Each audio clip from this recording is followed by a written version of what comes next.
Howdy, I'm Jeff McAleer. If you follow the Gaming Gang, then you probably already know that I underwent triple bypass surgery about a week and a half ago. I am really nicely on the mend, and thank you so much for all the kind thoughts and prayers that have been sent my way.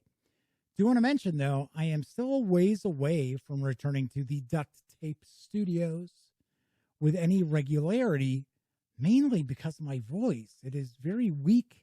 It is very hoarse. Do have to say, originally I had planned for the month of June to be the Gaming Gang Spring Fling with brand new reviews each and every day of the month. Obviously enough, that plan fell through when on June 1st, I found myself in the hospital awaiting open heart surgery 6 days later. But I did prepare some videos in advance for the fling, and I want to share those with you because outside of just the mention of the spring fling, these videos are very relevant. So without further ado, today I want to share my thoughts about Deluxe Tunnels and Trolls from Flying Buffalo Games.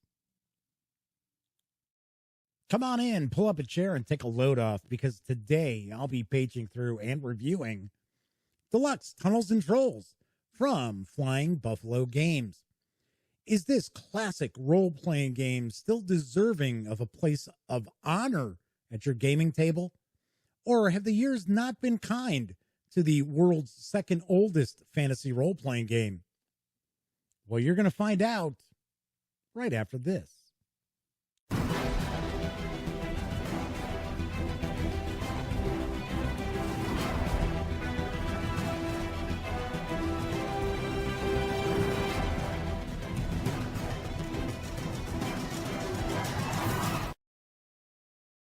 Howdy, howdy, howdy, gang. Welcome once again to the Duct Tape Studios. I'm Jeff McAleer, your host here at the Gaming Gang channel. It is the Gaming Gang Spring Fling. So that means every day in June, there is a fresh new review at thegaminggang.com. Today, I am reviewing Deluxe Tunnels and Trolls from Flying Buffalo Games. It's written by Ken St. Andre, Liz Danforth, and James Bear Peters, with artwork provided by Rob Carver, Steve Crompton, Liz Danforth, and Stefan Peregrine. The 385-page hardcover is available for $59.95, or you can snag the PDF over at DriveThruRPG for $19.95. So let's swing on over to the other camera, because here I've got Deluxe Tunnels and Trolls. If you follow my live stream, the Gaming Gang Dispatch, then you may have already seen the live page through that I did for Deluxe Tunnels and Trolls. And we even had Liz Danforth hang out in chat, and we had a lot of fun. Now, today, I am going to review Deluxe Tunnels and Trolls. Before I jump in, I do want to mention, though, that I purchased this book. This is not a review copy sent to me by Flying Buffalo Games or anyone else. So that essentially means neither I nor anyone else affiliated with the Gaming Gang has received any sort of compensation for me to share my thoughts about this game with you. These days, it's important that you know that. All right, that said, let's take a look at the back of the book. I'm not going to read everything from the back of the book, but I did want to share some more of the cool artwork that we've got. Give you a little bit of flavor about the game. First created in 1975 at the dawn of role-playing games, the original Tunnels and Trolls gave players simple and easy rules to become heroes of the imagination. Players created characters to go forth fighting monsters, pursuing quests, and exploring the unknown. This new deluxe edition offers all this with a greatly expanded menu of options for character types and kindreds, special talents and abilities, new twists to magic and spellcasting, and more varieties of combat, while maintaining the familiar and essential qualities of that early game and the best features of all previous editions. This was successfully kickstarted. I want to say this is published in 2016. So keep in mind, you can still get this hardcover. There is a misconception that this book is no longer available, that it is out of print. That is not the case. You can still get it from Flying Buffalo Games, and I will share how you do that during my final thoughts before I give this a review score. So let's dive on in. Do want to mention that I am going to stay picture in picture right here. So that also means that I am going to be cutting off a little bit of the pages up here. So we're going to dive on in. So this is the second oldest fantasy role-playing game. And it's interesting because the late Rick Loomis ran Flying Buffalo Games, and he was actually the person who coined the term role-playing game. It's funny, every time I ever mention Tunnels and Trolls, I almost always mention how Rick Loomis created that term. So, in some ways, very reminiscent of the old school. Other ways, even when this was first published, and I have to admit, this is the first edition that I've gotten really into and read cover to cover. But there are a lot of mechanics, even from the original edition of Tunnels and Trolls, that even today would be fairly modern. And I'll talk about that a little bit as well. So when you're creating your character, you're going to take your 3 6-sided dice, as usual with many, many role-playing games, and you're going to roll all 3. And we've got 8 attributes here. We've got strength, constitution, dexterity, and speed. So dexterity and speed are 2 different things. We have IQ as well as wizardry. So there is a difference there as well. So if you are a wizard character, obviously you want a higher wizardry skill. We also have luck and charisma. So one of the cool aspects when you're rolling up your characters is if any of those 3 dice, when you're rolling, if any of them come up as triples, any of your die rolls come up as triples, what you actually do is you're going to take that number, you're going to take those dice, you're going to roll them again, and you're going to add those totals together. And if you were to happen to roll triples again, you would re-roll those dice again and add the totals together. So there is the possibility that you could have an attribute that is way higher than 18. And if that happens, then you're considered to be a specialist. And you're just kind of specializing in that attribute. So you're called a specialist to kind of set you apart. But for the most part, 3d6, just like anything else.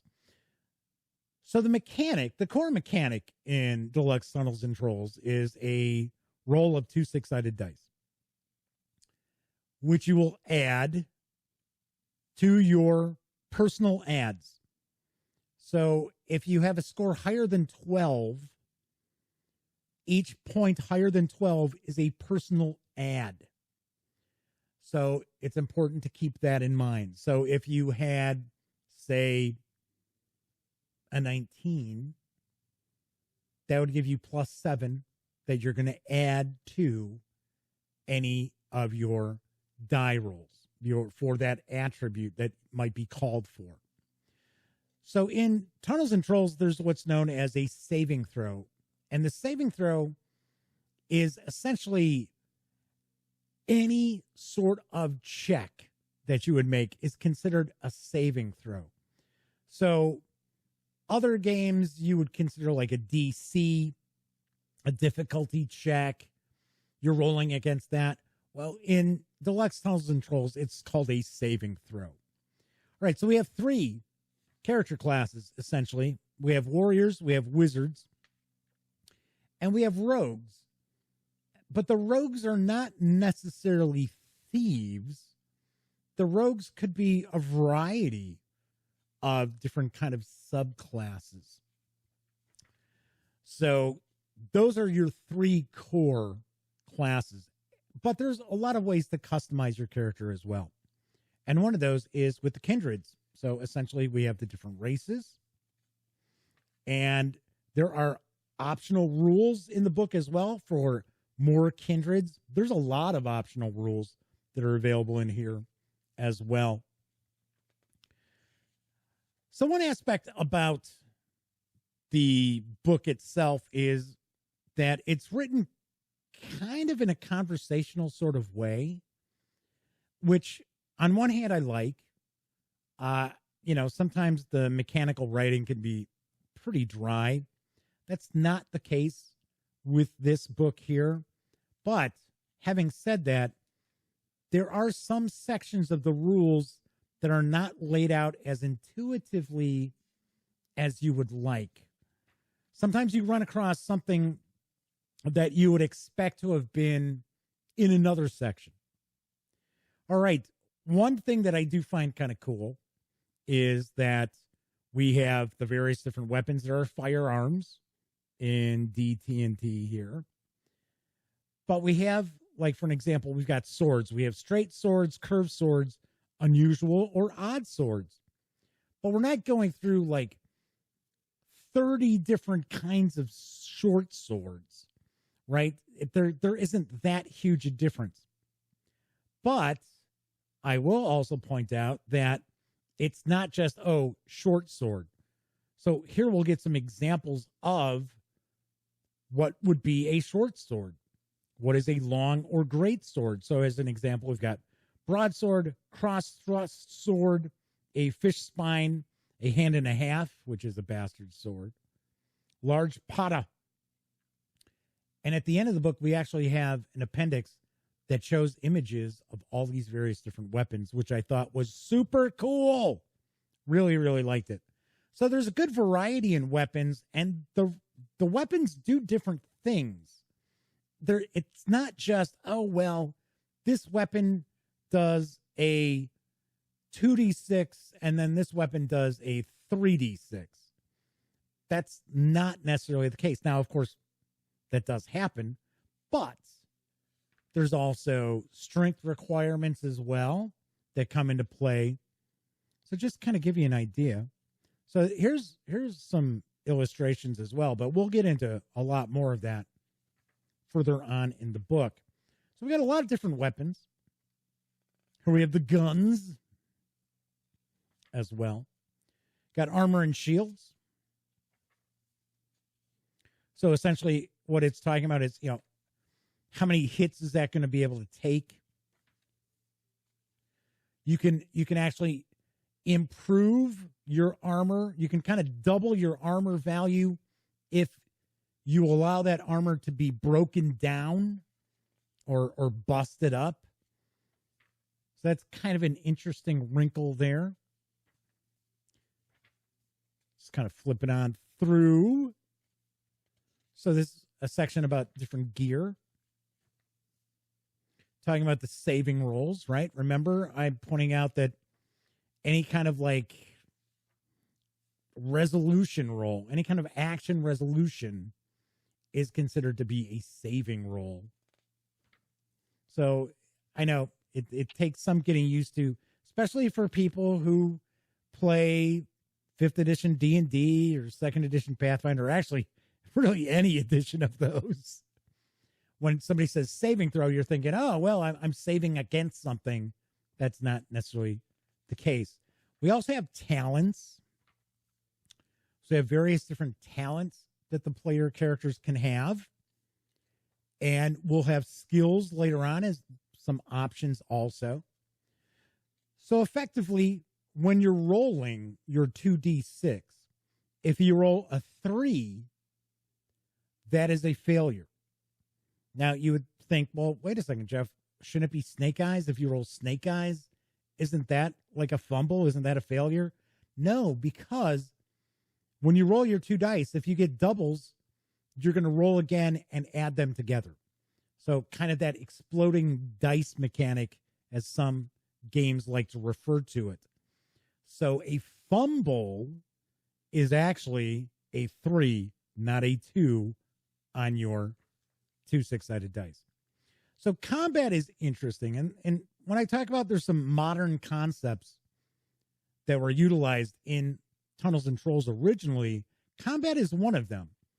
So in essence, what happens is each of the players are going to roll dice, but you're going to combine their scores together. And whoever they're up against, be it, humans or monsters, or what have you, they roll their dice as well. Whoever comes out the highest is going to have won that round of combat. Now, there are exceptions. There's missile weapons that if you roll like your hit, you'll automatically do damage. There's spells that don't necessarily get added to the combat total. But it is kind of an interesting combat aspect to these rules. Also, whenever you're rolling your dice for every 6, you're guaranteed to do a point of damage. So what'll happen is you might have rolled higher as your group in the combat than your opponents, but their armor negates the damage that you did. Because effectively what's going to happen is, let's say you rolled 30 and they rolled 24, then that would mean, well, they're going to take 6 points of damage. But if they had enough armor to absorb that, then they would get no damage. But every die that is a 6 is what's called spite damage. And that actually just doesn't go against your armor. It basically, armor does not stop spite damage. And that goes for both sides. So even the loser of that round of combat still does spite damage if they roll 6s. Some pretty interesting aspect there. I will point out that the combat, as well as the core mechanics of Deluxe Tunnels and Trolls, to me, gives me the feeling that higher level adventuring could be tricky. And one of the things I find kind of interesting is that your level is actually made up of your highest attribute. So if you're a specialist, maybe you went gonzo rolling your dice for your character creation, and you have a 30 in intelligence, and that's your highest attribute, you're actually a level 3 character. Because it's essentially your highest attribute divided by 10, rounding that number. So kind of interesting how that is considered as well. So when you're advancing, and I know we're looking at magic here, but I'm just kind of talking about some of the mechanics here. When you're advancing your character, you're actually going to buy points into your attributes. That's how you're essentially leveling up. All right, one of the highlights, in my opinion, is the magic in Tunnels and Trolls. I think the spells are very cool. They're very flavorful. I love the names of the spells as well. There's a cool aspect to your spell casting, or of course, the higher level you are. If you're casting a lower level spell, it's cheaper in your wizardry points that you need to spend. So there is no Vancian magic here. There's no, well, I cast that spell and now I've forgotten it. I have to wait until we rest again for me to rememorize that. It's essentially your wizardry score are your points that you use. Some systems would consider that to be kind of like mana, powering your spells. We have different schools of spells. We have discussion about spell books. So then we get into the spells, and there are quite a lot. And another aspect I love about these spells is it is to the point, and it tells you, okay, this is what it does. All the information is right here. Detect magic. There's no 2 pages describing what does detect magic do, right? It's just a couple of paragraphs and your stat block. I love that. I definitely dig that a lot. Now with the spells, there are minimum requirements for IQ and dexterity for the wizards because there's supposed to be a, kind of manual, like waving of hands and things like that, that also come to play with spellcasting. So we've got Storm Force 5, Sucks to Be You, Unlucky Bees, Stone Fist.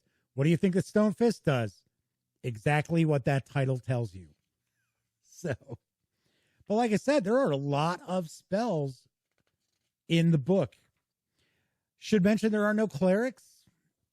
There are no necessarily specific healer classes, but there are healing spells, so the wizards will utilize that.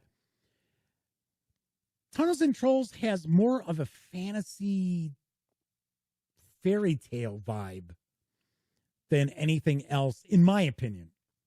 It's not grim dark, it's not dark and gritty, it is humorful. It doesn't take itself overly seriously, but then again, it's not like this is a parody or anything of fantasy role-playing games. But I like the vibe that the game has quite a lot, where it's having a sense of humor. I could easily see utilizing DT&T for a game world that's similar to like Xanth or Discworld, or if you're trying to put something together that's going to be more like fairy tales of old. Even if you're going for like a Brothers Grimm vibe, that still works really well. What I don't think this game is really aimed at is for the min-maxers out there who are going to try to make sure to craft their characters to get like every last possible bonus. This is not that sort of game. And I appreciate that. I really like that because there's enough games like that out there. Like 5th edition. Well, the 5th edition isn't as much of a min-max, but Pathfinder is still kind of a min-max sort of game. So we have the different appendices breaking down the spells. Okay, so we get into elaborations, which is essentially these are the optional rules that you can utilize.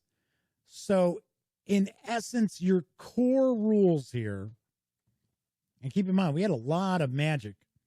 The core rules of the game, even including combat and some of the combat options, you're looking at maybe 100 pages. And that's with a lot of explanation as well. So we get into these elaborations that, like I said, these are optional rules. You can use them if you want to, or you can completely ignore them. But these come from various different editions of the game, as well as, I guess, a lot of kind of like house rules that many gamers have utilized with Deluxe Tunnels and Trolls. Tunnels and Trolls is really popular in Japan. I don't know why it is. Now, and that's not a knock on the game. I don't know why TNT is a really popular fantasy role-playing game as opposed to other RPGs. I would be curious, anybody watching this review, if you happen to know, by all means, let me know in the comments, because I really am interested in why Deluxe Tunnels and Trolls is a very popular role-playing game in Japan. So we have different kindreds, so essentially a lot of different races, and there are a lot of different races in here that you can play. These are the lists right there. All right, kind of zipping through, and we get a breakdown of these various different kindred. I mean, if you wanted to play have a player character who's a dragon, there's rules in here for it if you would like. We get some languages, talking about learning languages. Now, one thing you'll notice as I'm flipping on through here, then we get more skills, more talents. As opposed to a lot of old school role-playing games, and I don't really consider this an OSR game. So it's just mechanically, it's not like an OSR game, even though it does have kind of an old school flavor to it. But as I mentioned before, there's a lot of more modern vibes to the rules, even when this first appeared. But I gotta say, in fact, I think this is one of the first role-playing game books that actually talked about virtual tabletops. And I think this edition was printed in 2016. Real quick, let's take a look. It is, well, this says 2015. But I thought it was kind of interesting. So, it's a little bit of Game Master information here. Then we got the kitchen sink. So these are a bunch of other possible alternate rules, optional rules that you can add in as well. Then we're going to get into the Troll World Atlas, which, as far as I understand, this was the first time that Flying Buffalo Games actually included world information in a Tunnels and Trolls core book. Now, Flying Buffalo Games is known for role-playing game releases, but a lot of those were kind of system agnostic. They have a series of city books that were very, very popular, and I believe are still available today. So this, I think, was the first time that we got to look at Troll World. And it's relatively interesting. It is, I wouldn't say that this is the most comprehensive gazetteer you're ever going to see, but you get enough information about the major continents, the history. Oddly enough, some of these continents have, like animal names because they're kind of shaped like animals. I thought that was a little odd. But like I said, this is not a role-playing game that's taking itself super seriously. So just kind of flipping on through that. We are going to get some adventures as well. So we have the city of Kazan is featured as well. We got a little color section that's going to feature some of the artwork from various different editions. Like that is the 5th edition cover here. You'll notice a good amount of this artwork is Liz Danforth's. So we had some color maps as well. Some of Liz Danforth's solitaire adventure covers, which is something we will talk about in just a moment. And maybe this is one of the reasons why DT&T is so popular in Japan, is that Tunnels and Trolls has always been known for solitaire adventures that are along the lines of the choose your own adventures, but you're actually rolling dice, you're playing out combat. It's not just, oh, well, you make this choice, go to this page. So we've got more of the various different cities. Now, this city is written by Liz Danforth here. So we're effectively, I believe, kind of getting some of the various different locales that some of the designers and developers of Tunnels and Trolls over the years have utilized. So here's Michael A. Stackpole. And they're set. Then we got the adventures. So you're going to have a GM adventure. You're also going to have a solo adventure in here. So Introduction to the Abyss is actually a solo adventure. And you'll see we've got these little coded sections here. And you can see that there's actually a bit going on in that solo adventure. It's not just, 3 pages. Then we have the Game Master adventure. And this is actually told in 3 chapters. And the adventure itself is kind of interesting. It's almost got like a Lost World feel to it. Because you're going and trying to find this almost like this lost city. The dwarves have sent you out to find this lost dwarven city. And as you can see, this is a good length adventure here. This is not just some, 5-page introductory adventure. There's quite a bit going on with that. All right, then we get into the weapons glossary I had mentioned. Very, very cool. We get a lot of images of all these various different unique weapons. If you ever wanted to know what does a caltrop look like, there you go. Not every weapon gets an image, but a lot of the weapons that you might be like, what is that? It's like, oh, well, a hosta. I've never heard of that. What is that? It's a long, thick-shafted spear with a broad, straight, double-edged blade suitable for use from horseback. So I thought that was very cool.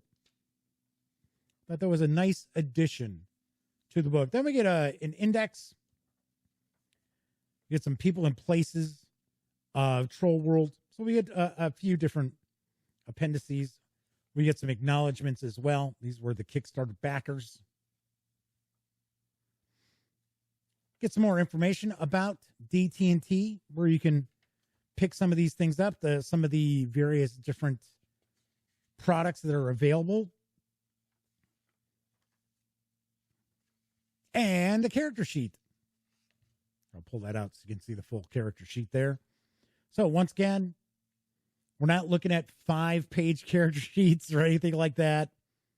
1 page. Easy peasy. All right. That is Deluxe Tunnels and Trolls.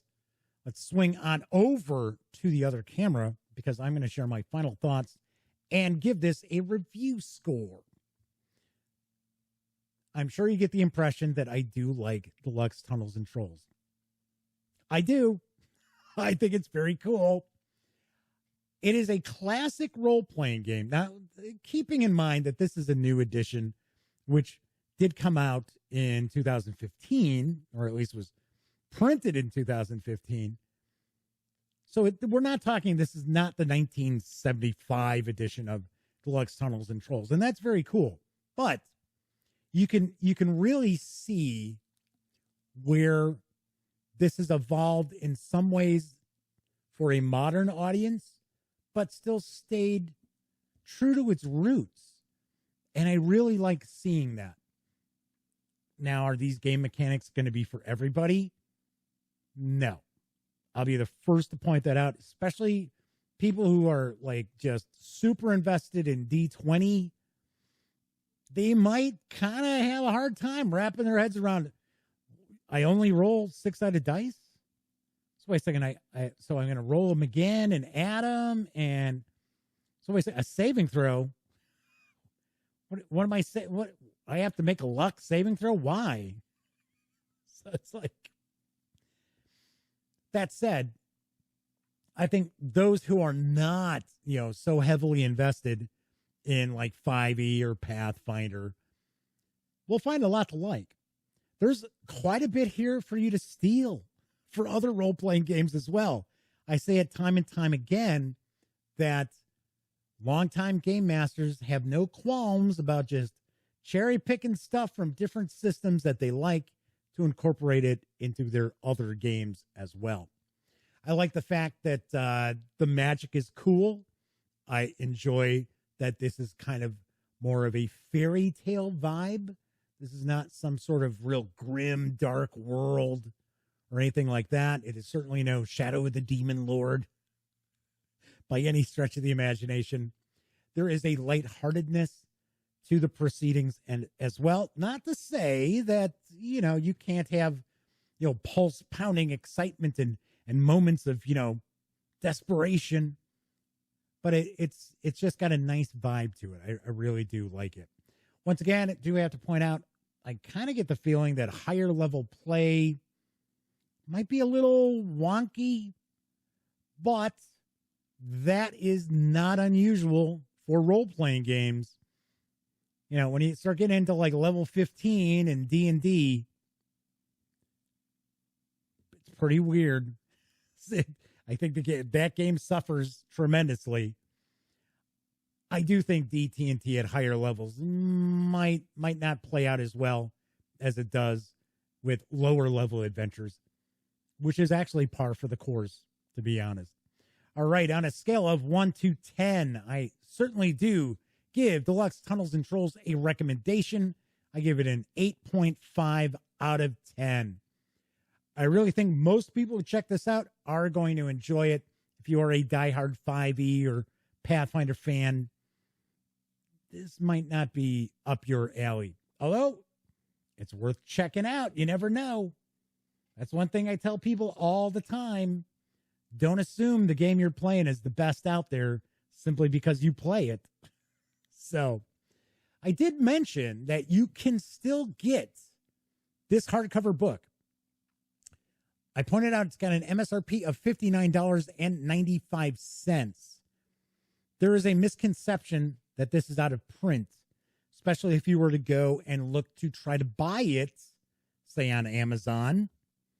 I think they list it, but I think they list it as out of stock.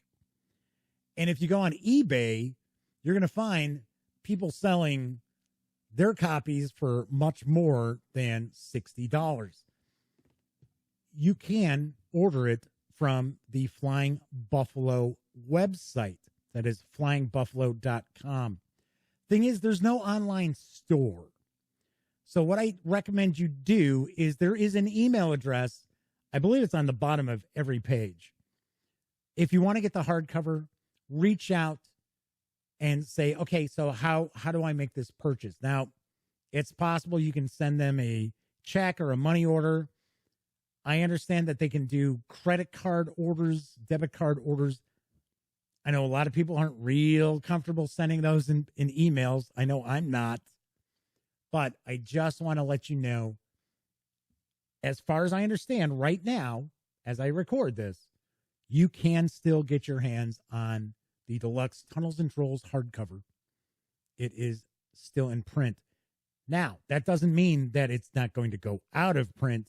And I have heard that there are plans somewhere down the line to have a new edition of Deluxe Tunnels and Trolls. Now, this is probably years out, and they will probably break the book into 2 books. It will not be just the one hardcover. All right. So that is it for this time out. If you like this video, by all means, please give the video. See, that's what happens when you're just talking.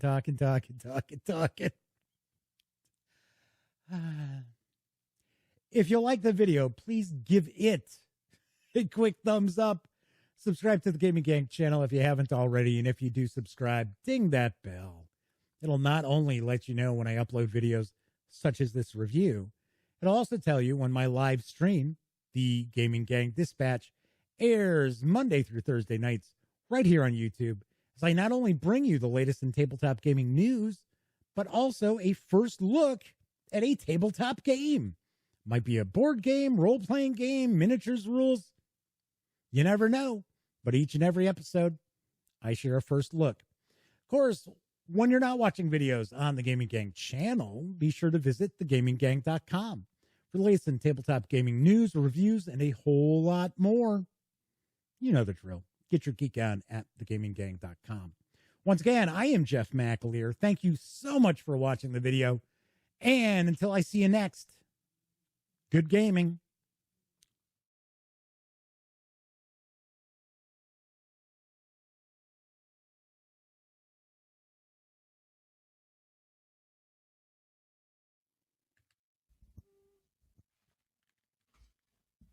Oh, you're still here. Well, while you're kicking it, how about subscribing to the Gaming Gang channel? Or seeing the latest episode of the Gaming Gang Dispatch? Or finding out what YouTube recommends you check out here at my channel? And of course, don't forget, get your geek on at thegaminggang.com.